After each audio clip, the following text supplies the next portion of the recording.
নুসরাত ফারিয়ার গ্রেফতার বিব্রতকর একটা ঘটনা হয়ে থাকলো বলে মন্তব্য করেছেন সংস্কৃতি বিষয়ক উপদেষ্টা মুস্তফা সরোয়ার ফারুকী।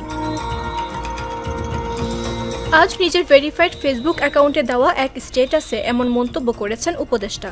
স্ট্যাটাসে তিনি লেখেন, আমি সাধারণত চেষ্টা করি আমার মন্ত্রণালয়ের কাজের বাইরে কথা না বলতে, কিন্তু আমার তো একটা পরিচয় আছে। আমি এই ইন্ডাস্ট্রির মানুষ ছিলাম এবং দুদিন পর সেখানেই ফিরে যাব।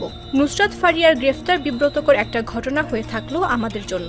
আমাদের সরকারের কাজ জুলাইয়ের প্রকৃত অপরাধীদের বিচার করা। ঢালাও মামলার ক্ষেত্রে আমাদের পরিষ্কার অবস্থান, প্রাথমিক তদন্তে সংশ্লিষ্টতা না থাকলে কাউকে গ্রেফতার করা হবে না এবং সেই নীতি অনুসরণ করা হচ্ছিল। সাবেক রাষ্ট্রপতি আব্দুল হামিদের প্রসঙ্গ টেনে এনে ফারুকী বলেন, ফারিয়ার বিরুদ্ধে এই মামলা তো অনেক দিন ধরেই ছিল। সরকারের পক্ষ থেকে তদন্ত শেষ হওয়ার আগে গ্রেফতারের কোনো উদ্যোগ নেওয়ার বিষয়ে আমার নজরে আসেনি, কিন্তু এয়ারপোর্টে যাওয়ার পরই এই ঘটনাটা ঘটে। আওয়ামী লীগের সাবেক রাষ্ট্রপতি আব্দুল হামিদের বিদেশ গমনকে কেন্দ্র করে ক্ষোভের পর ওভার নার্ভাসনেস থেকেই হয়তোবা এসব ঘটনা ঘটে থাকতে পারে। কয়েকদিন আগে ব্যারিস্টার আন্দালিব পার্থের স্ত্রীর সঙ্গেও এরকম ঘটনা ঘটেছে। এইসব ঘটনা কোনোভাবেই সমর্থনযোগ্য না।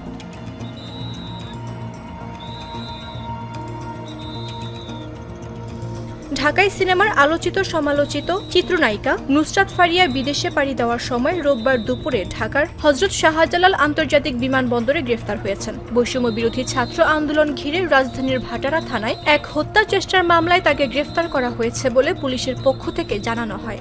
নুসরাত ফারিয়া মডেল ও উপস্থাপক হিসেবে সবার নজর কেড়েছেন। 2015 সালে বাংলাদেশ ভারত যৌথ প্রযোজনার আশিকি চলচ্চিত্র দিয়ে তার বড় পর্দায় যাত্রা শুরু হয়। প্রথম সিনেমায় সাফল্যের পর তিনি হিরো 420, বাদশা দ্য ডন, প্রেমী ও প্রেমী ও বস 2, ব্যাক টু রুল সিনেমার মতো আরও বেশ কয়েকটি জনপ্রিয় চলচ্চিত্রে অভিনয় করে প্রশংসিত হন।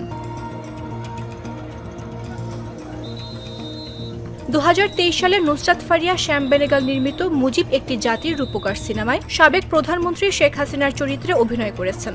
আওয়ামী লীগ সরকার পতনের পর এই সিনেমায় অভিনয়ের জন্য ব্যাপক সমালোচিত হন তিনি। তার উল্লেখযোগ্য সিনেমার মধ্যে রয়েছে সুড়ঙ্গ, বিবাহ অভিযান, অপারেশন সুন্দরবন, যদি কিন্তু তবুও প্রভৃতি।